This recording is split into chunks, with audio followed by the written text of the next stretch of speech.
2016ஆம் ஆண்டு சட்டமன்ற தேர்தலில் வெற்றி பெற்று வரலாறு காணாத பல அதிரடி திருப்பங்களை எதிர்கொண்ட அதிமுக அரசு இன்றுடன் ஓராண்டை நிறைவு செய்கிறது.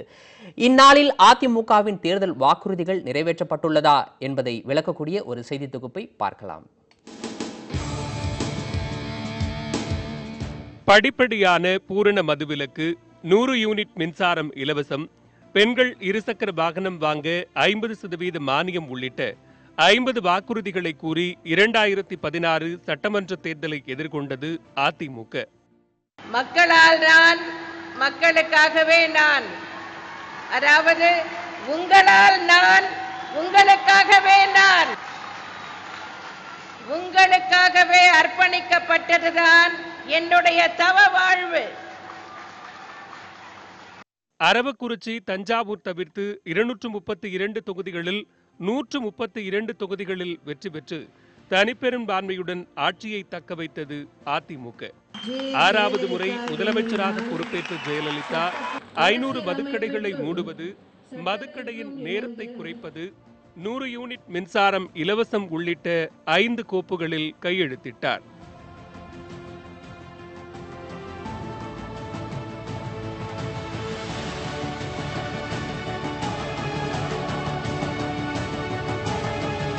ஜெயலலிதாவின் மறைவை தொடர்ந்து தமிழகத்தின் முதலமைச்சராக ஓ பன்னீர்செல்வம் பொறுப்பேற்று வர்தா புயல் பாதிப்புகள் உள்ளிட்ட சவாலான பிரச்சனைகளை திறம்பட எதிர்கொண்டார்.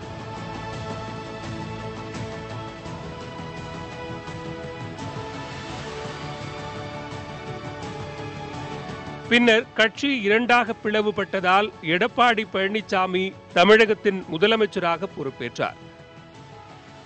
அப்போது 50% மானியம் வழங்கும் அம்மா இருசக்கர வாகன திட்டம், மீனவர்களுக்கு தனி வீடு வழங்குவது உள்ளிட்ட 5 திட்டங்களில் கையெழுத்திட்ட எடப்பாடி பழனிசாமி தமிழகத்தில் மேலும் 500 மதுக்கடைகளை மூட உத்தரவிட்டார்.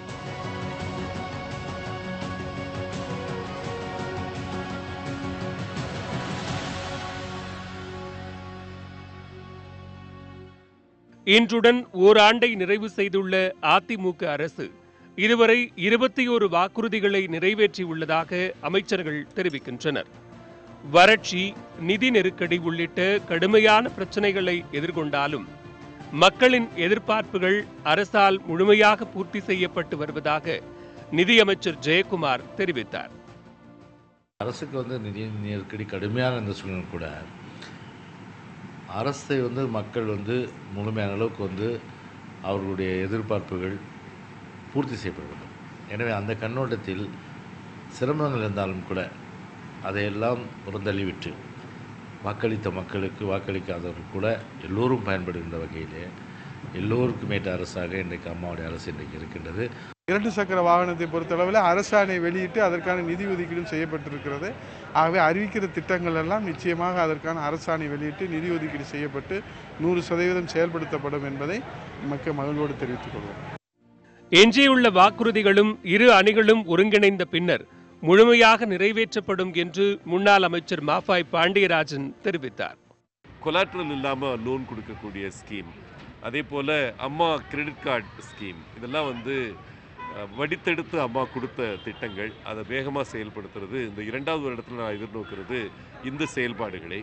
2 அணிகளும் ஓரணியாக இணைந்து அந்த மேனேஜரியல் ஸ்ட்ரென்த் அவங்களுக்கு கிடைக்கிறப்போ வரும் வருடம் இன்னும் நல்லா இருக்கும்னு நான் நம்புறேன். அதிரடி திருப்பங்களையும் எதிர்க்கட்சியின் விமர்சனங்களையும் சந்தித்து ஓராண்டை நிறைவு செய்துள்ள அதிமுக அரசு பூரண மதுவிலக்கு உள்ளிட்ட எஞ்சிய வாக்குறுதிகளை நிறைவேற்றுமா என்ற எதிர்பார்ப்பில் தமிழக மக்கள் காத்திருக்கின்றனர். நியூஸ் 18 தமிழ்நாடு செய்திகளுக்காக அபினேஷ்.